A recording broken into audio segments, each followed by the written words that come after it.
Okay, so we're going to talk about the clinical features or clinical symptoms of the typhoid fever.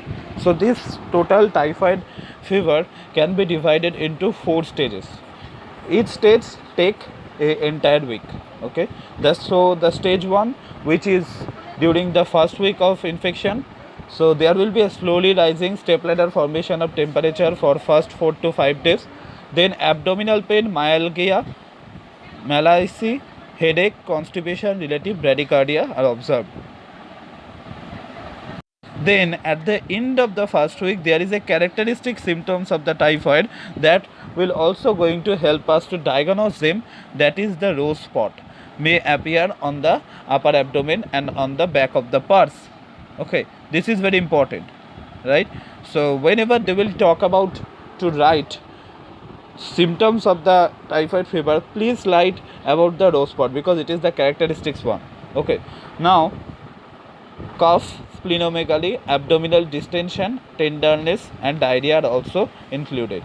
In the stage 2, sign and symptoms of the first week progresses, and in the end of the stage 2, there will be delirium, there will be coma, there will be complications and death if untreated. Okay, so that is the complications in the end of the second week.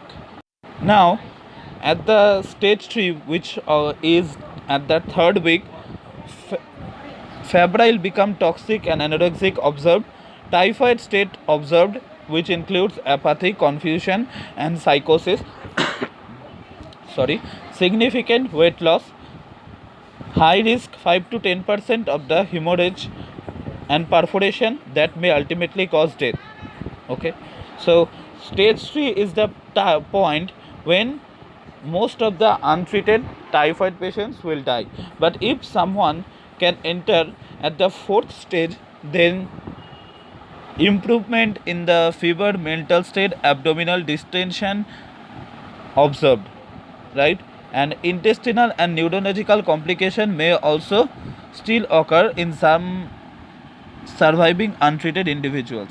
Okay, and weight loss and debilitating weakness also last for months, and some survivors become asymptomatic salmonella typhi carriers and have the potential to transmit the bacteria indefinitely. Okay, so that are the symptoms of the salmonella typhi. I can understand that these videos are quite boring, but it is like you have to kind of mug it up, right?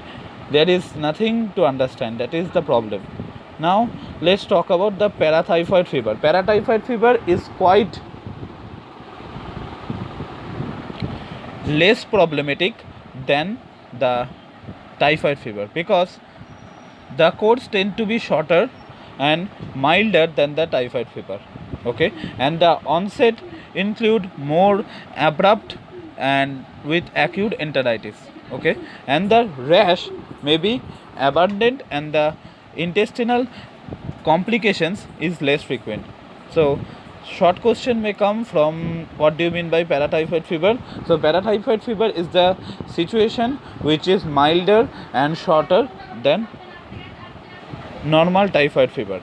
Okay, and the onset here is often more abrupt with acute enteritis.